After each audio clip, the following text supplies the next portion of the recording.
Nous allons faire le point sur les blocages agricoles d'hier. Que s'est-il passé? Eh bien, nous allons faire le tour de tout ça. Les tensions sont en train de monter. Les discussions avec la ministre de l'Agriculture n'a rien apporté de plus, puisqu'ils sont pieds et poings liés par l'Union européenne. Mais avant de commencer cette vidéo, je vais vous passer un petit conte de Noël, allons-nous dire, hein, le conte des cochons, qui nous est partagé par Pierre-Guillaume Mercadal. Alors, je lui ai demandé l'autorisation de le rediffuser sur une vidéo attitrée, il ne m'a pas répondu, donc je le mets en début de vidéo, comme ça, si jamais il y a des strikes qui tombent, je pourrais l'enlever. Ah, parce que ça aussi, j'ai appris que, apparemment, Pierre-Guillaume strikerait certains vidéastes qui partagent la révolte agricole. C'est surprenant. C'est surprenant alors qu'il demande de diffuser un maximum. Est-ce qu'on n'est pas en train de voir là la même chose que l'État pratique? C'est-à-dire qu'il y a ceux qui sont autorisés à partager et d'autres non. Il y a ceux qui sont validés par le mouvement et d'autres non. Alors moi, je ne fais pas partie de ceux qui sont strikés. Pierre-Guillaume Mercadal, c'est quelqu'un que je suis depuis des années, hein, depuis son histoire avec Papacito où il a été médiatisé. Je n'ai pas eu à subir ça, mais visiblement, il y a des personnes, ils nous ont montré le screen, strike YouTube, envoyé par les... Voilà. Alors pour qui, pourquoi, je n'en sais rien. Peut-être qu'il y avait des propos blessants dedans aussi, je ne sais pas. Peut-être qu'il a mal pris des messages, je n'en sais rien. En tout cas, Pierre-Guillaume, si tu ne veux pas que je le partage, tu me le dis, j'enlève juste l'extrait, et je peux le faire depuis le studio YouTube. Voilà, donc il nous raconte un petit conte de Noël. Ah, j'allais dire, il n'y a pas de son. Père Cochon, raconte-nous une histoire.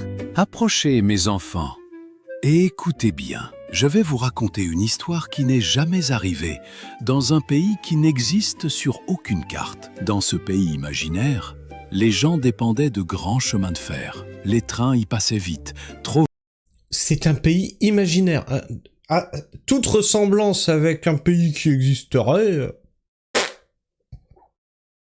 vite parfois, emportant le travail des uns et important le poison des autres, pour nourrir le pouvoir d'un chef devenu dur comme la pierre. Il ne regardait plus les villages, n'entendait plus les voix, vendait son pays et trahissait son peuple. Mais le peuple n'avait pas oublié comment on réfléchit ensemble, sans bruit, sans colère.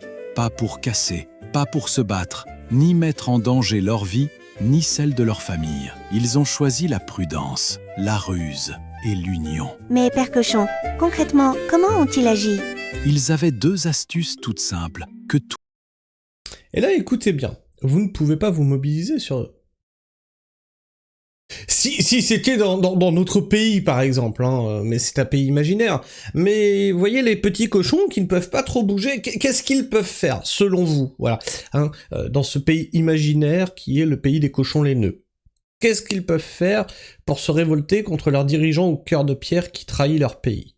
Qu'est-ce qu'ils peuvent faire? Ils sont pieds et poings liés, finalement.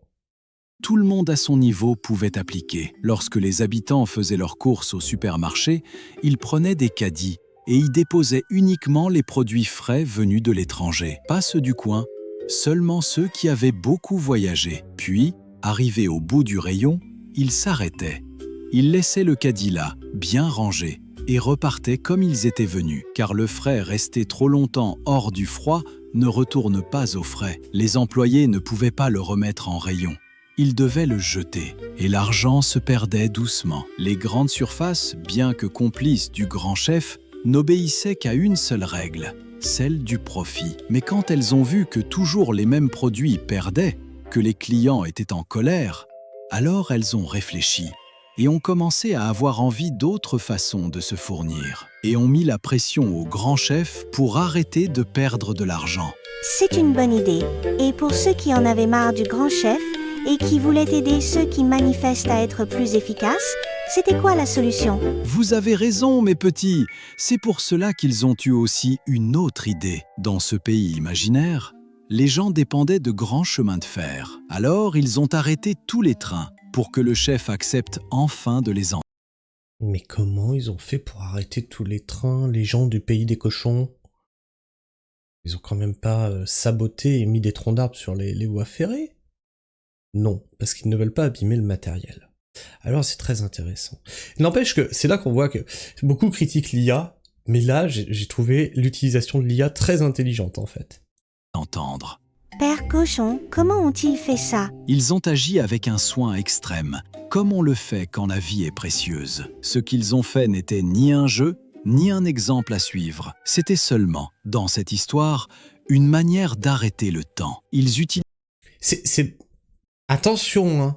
C'est pas un exemple à suivre, c'est dans cette histoire. Je rappelle, attention, ne faites pas ce qui est écrit dans cette histoire, bien entendu. des câbles électriques pour relier les deux côtés des rails. Les câbles étaient attachés très serrés sur des parties non rouillées et faisaient entre 2,5 et 10 mm de diamètre. Le réseau des trains détectait alors une présence sur ces voies et arrêtait tout trafic, sans danger, sans violence, sans casse, sans risque. Alors est-ce que le câble il doit être dénudé, je pense, hein, pour faire un contact sur les deux rails, non? Répétable à l'infini. Le peuple prenait bien entendu toutes les précautions possibles pour ne pas se faire démasquer par les gardes du grand chef. Ils laissaient leur téléphone à la maison, se garaient à 50 mètres des voies, mettaient des masques, des cache-nez ou des casquettes, utilisaient des... Mais ils sont intelligents les gens du pays cochon, ils laissent leur téléphone à la maison, ça au cas où il y ait un cochon satellite qui soit par là pour les tracer, ben ils savent pas. Et comme c'est le gros vide comme c'est la peste du cochon, ils mettent un masque pour se protéger de la peste du cochon, et une casquette, un bonnet ou quelque chose, parce qu'il fait froid quand même, faut pas déconner. Des gants. Il faisait également très attention à ne pas se faire écraser par les trains qui roulaient à toute allure, de jour comme de nuit, en s'écartant des voies au moindre bruit. Et à chacune de ces petites actions, les trains se taisaient. Le pays entier s'est immobilisé, surpris par son propre silence. Et D'ailleurs, vous noterez, alors pour faire un parallèle avec un pays qui existe, hein, la France, la SNCF s'est pas mis en grève cette année. Bizarre, hein? dans ce silence, le chef a enfin entendu ce qu'il refusait d'écouter. Le peuple voulait vivre debout et souverain, et non pas esclave des multinationales. Alors les chemins de fer ont repris leur rôle, et le pays aussi. Mais plus rien n'était pareil. Souvenez-vous, mes enfants, le courage et la résistance commencent dans les petites actions. Il appartient à chacun d'en faire sa part. Critiquer sans agir, c'est être complice. Mais bien entendu, ce n'est qu'un vieux conte que l'on murmure auprès du feu. Cette légende n'est pas à reproduire, et les histoires restent dans les livres. N'oubliez surtout pas, les histoires restent des histoires. Attention, attention, c'est un très beau conte de Noël, je trouve. Nous avons Matt qui nous poste la révolte de la FNSEA. Alors la FNSEA, ils ont dit, on n'est pas content et on sera mobilisé lundi et mardi pour coller des scotch sur les panneaux d'entrée de ville. Voilà. Heureusement que la FNSEA est là. Et Matt qui nous dit « Mieux vaut en rire tellement c'est ridicule. Le putain de ruban noir, je l'avais pas vu venir. » Je pense que là, le gouvernement tremble. Il a peur. Il le voit très bien, il y a un ruban noir sur chaque ville. Ils sont partout.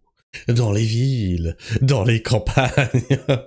Et la FNSEA, très fière d'elle, hein. La trêve des fêtes est terminée, la colère demeure. 2 ans de promesses, toujours aucune vision, les exploitations disparaissent, les normes et taxes s'empilent, la concurrence déloyale progresse, et l'avenir des jeunes est menacé. Sans revenus, pas de production, sans production, pas d'avenir. À l'appel de la FNSEA 45 et des jeunes agriculteurs du Loiret, des rubans noirs sont installés à l'entrée des communes pour alerter sur la situation dramatique du monde agricole. Oh! Nous sommes sauvés! La FNSEA est mobilisée pour mettre des rubans noirs sur des panneaux. Ah, heureusement qu'ils sont là pour se mobiliser. Qu'est-ce qu'on ferait sans eux? Oh bon, on rigolerait moins, c'est sûr. Hein. Et finalement, dans les vraies manifestations, dans les vrais trucs, qu'est-ce qu'il se passe? Jeu du chat et de la souris avec les gendarmes, alors que l'État tente de fatiguer les agriculteurs qui ont pris la route vers Paris. Certains tracteurs font barrage pour laisser progresser leurs collègues. Alors ça, c'est très intéressant. C'est qu'aujourd'hui, les anciennes révoltes, les tracteurs avaient pris la route et se faisaient bloquer par les gendarmes. Bien là, il y a des tracteurs qui prennent la route et d'autres tracteurs qui vont bloquer les gendarmes pour empêcher les gendarmes de bloquer les autres tracteurs. On dirait que c'est un peu organisé quand même, hein. C'est intéressant. C'est très intéressant. Donc les gendarmes obligés de faire demi-tour, hein, sur une route, bloquée par un tracteur. Bon, ben voilà. Calez là les gars. Ils iront pour récupérer mon copain. Sont coincés. T'écoutes de la bonne musique. Non, je tiens à le dire. 2 fois je leur fais faire demi-tour les pauvres. Ils doivent péter un plomb.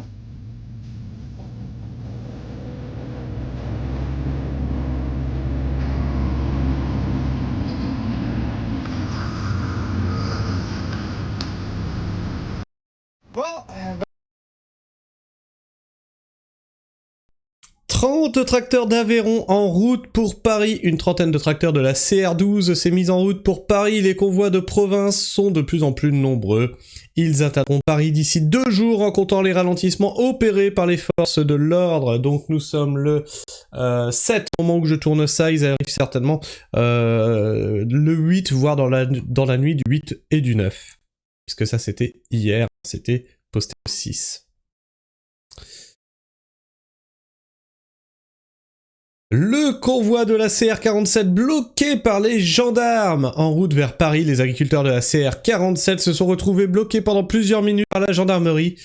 Par le rapport de force, ils viennent de repartir. on est des travailleurs. On écoute ce qui se dit.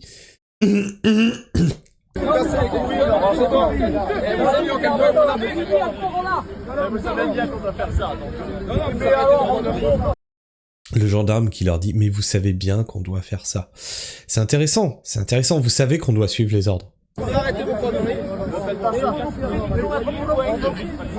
êtes des gens honnêtes, des travailleurs. On a autre chose à faire. On ne le souhaite pas. Ne faites pas ça, on n'arrivait pas là. Vous savez très bien quand ça vient. Sinon, on vous attrape, on vous dégage.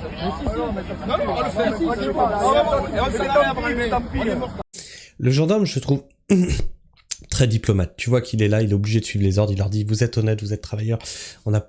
Vraiment, j'ai pas envie que ça monte plus loin. Faites demi-tour. »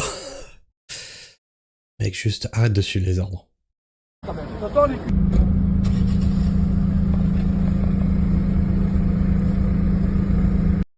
C'est quoi les gendarmes, vous dites? Ah mais mince, ils sont passés juste avant qu'on puisse mettre le barrage en place.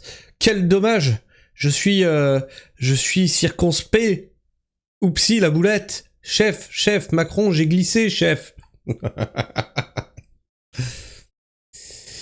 La coordination rurale nous dit Bertrand Vantaux, après la rencontre avec le Premier ministre, on sera là d'une façon ou d'une autre, même si la moitié doit finir en garde à vue, simplement pour pouvoir montrer de façon pacifique, après son rendez-vous à Matignon. Bertrand Vantaux, président de la coordination rurale, s'est exprimé auprès de l'agence France Presse. Nous dénonçons l'interdiction faite aux agriculteurs de monter pacifiquement à Paris, pour porter leurs revendications auprès de l'Assemblée nationale et du Sénat. Face à ce langage de sourds, nous lançons un appel solennel à tous les départements pour rejoindre les convois. Alors, il y a un double discours aussi. Permettez-moi de le soulever. Il y a un double discours, parce que là, on parle de les tracteurs veulent monter pacifiquement à Paris, et de l'autre côté, on a des excités qui te disent c'est la guerre, on va prendre d'assaut, etc., etc. Donc il y a un double langage. Soit c'est pacifique, soit vous menez la guerre contre l'État. Et l'État n'est pas dupe. Vous menez la guerre contre l'État. Et c'est très bien, je n'ai rien à redire à ça, c'est très très bien. On l'a très mal pris, on était prêts et remonter tous face au fait qu'on nous empêche de monter de façon pacifique sur Paris, porter nos doléances auprès de l'Assemblée nationale et également du Sénat. Parce que nos parlementaires ont depuis 40 ans une responsabilité sur ce qui se passe sur l'état de la France agricole. On sera là d'une façon ou d'une autre, même si la moitié doit finir en garde à vue, simplement pour pouvoir monter de façon pacifique. Oui, on montera, l'appel. Mais ça c'est pareil, hein, c'est ce que je dénonçais hier hein, sur la vidéo d'hier, c'est-à-dire qu'on a des lois, on a la liberté de libre circulation. Hein. Théoriquement, tu n'as pas le droit d'entraver la liberté de circuler. L'État n'a pas le droit de te confisquer ce droit. Or, c'est dans la loi. Or, ils te font des arrêtés spéciaux pour empêcher certains véhicules, ici les tracteurs, de se déplacer sur les routes. Qu'est-ce que c'est que ce putain de pays ? Et après ils disent oui mais regardez, les agriculteurs ils ne respectent pas la loi parce qu'ils n'ont pas demandé l'autorisation de manifester. Mais vous ne respectez pas vous-même vos propres lois. Pardon, est-ce que nous on a le droit de demander un arrêté pour autoriser toute manifestation? Ah non, nous non. Ah bah oui. Ah oui, hein, mais force doit rester à la loi. Vous voyez, ils manipulent les éléments de langage, je parle des hommes politiques, hein. Ils manipulent les éléments de langage et les lois comme bon leur semble, en vérité. L'appel solennel, et il est lancé ce soir à nos départements à monter, parce qu'effectivement, on est face à un langage de sourds en face de nous. Donc voilà, on veut monter, et il y a beaucoup de jeunes agriculteurs qui veulent faire partie de ces convois, et on ne peut pas laisser la jeunesse sans réponse. Donc on amène la jeunesse à Paris pour obtenir des réponses. La Drôme en route pour Paris. Les agriculteurs de la CR26 ont préparé les tracteurs et se sont mis en route pour la capitale. Excusez-moi. Pour la capitale, les convois partent de toute la France. La colère est immense. Donc on voit la préparation très bien. Le gasoil, tout ça. Moi, il y a un truc qui me turlupine. On n'entend plus parler de la Confédération paysanne. Ouais, bon, il y a de la musique. On n'entend plus parler de la Confédération paysanne, elle ne fait plus partie du mouvement. Les taxis vont se joindre au blocage de Toulouse. Colère des agriculteurs, le président du syndicat des artisans taxis du Gers appelle à l'union des corporations avec l'organisation d'un cortège de soutien aux agriculteurs. La CR47 toujours prend le départ pour Paris, redoutée pour ses actions coup de poing. La coordination rurale du Lot-et-Garonne monte à nouveau à Paris. Ils viennent de se mettre en route. La ruse pour atteindre Paris. Ce mardi, les agriculteurs de la coordination rurale ont dû prendre par les champs pour contourner les forces de l'ordre. Les tracteurs se rapprochent de Paris. Alors, je sais pas si vous allez bien voir. Vous avez donc la route, et donc, très simplement, très gentiment, les gendarmes bloquent la route. Bon ben, eux ils ont dit, bon ben, la route est bloquée, ben nous travaillons dans les champs. Ah putain de musique. On voit qu'il y a une espèce de voiture de gendarme qui essaye de suivre les tracteurs. L'année dernière, ça s'est mal passé, les gars. Hein. Il y a des agriculteurs qui ont dû faire demi-tour pour vous désembourber. Hein.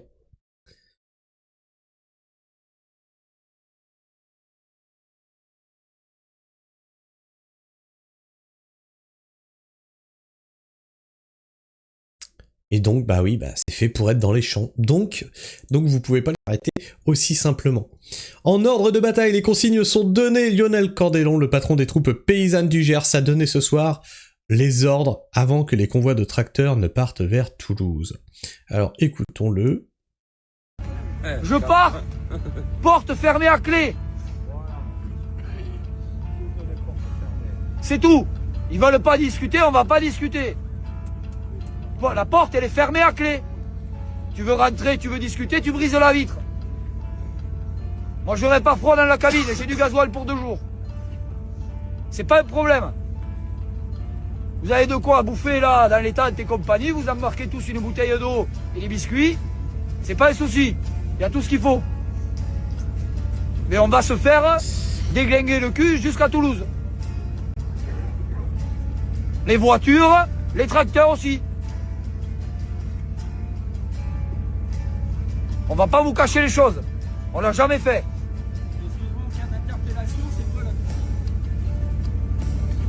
Va falloir qu'ils soient nombreux. Ils sont sur le pied de guerre. Hein. Quand le convoi s'arrête, on va faire un truc. S'il y en a un qui est interpellé, celui de devant ou celui de derrière, on a tous des trompettes et des klaxons. Donc, je veux pas les entendre quand on se fait bloquer, parce que si jamais on en entend un, ça veut dire qu'il y a interpellation. On laissera pas un agriculteur se faire interpeller ce soir. Hein.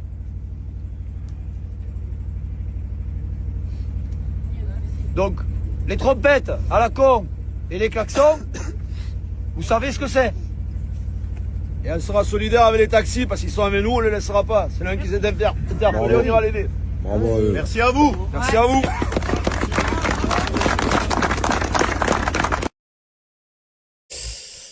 Et là,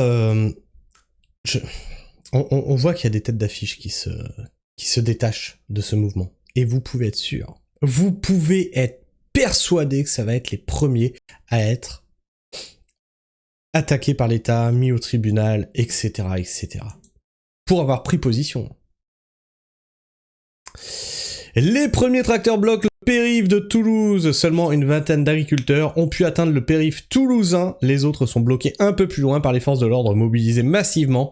Ça va chauffer. Et comment ils les bloquent? Eh bien, là-dessus, l'État sort... Attendez, hop. L'État sort les blindés à quelques kilomètres de Toulouse. 2 blindés barrent la route et les tracteurs qui comptent atteindre leur point de ralliement alors que les convois de tout le sud arrivent. C'est fou les gars, mais arrêtez de suivre des ordres qui sont aussi débiles, qui sont aussi stupides. Vous faites partie du peuple. Vous voyez bien que votre pays tourne pas rond. Enfin, tu fais partie des forces de l'ordre. Toi-même, tu es pris entre le marteau et l'enclume. L'État a tout fait pour que le peuple te déteste. Et de l'autre côté, l'État fait tout pour que tes conditions de travail soient dégueulasses. Au bout d'un moment, qui tu protèges? Qui tu protèges? Les institutions? Les institutions qui te tabassent, en fait.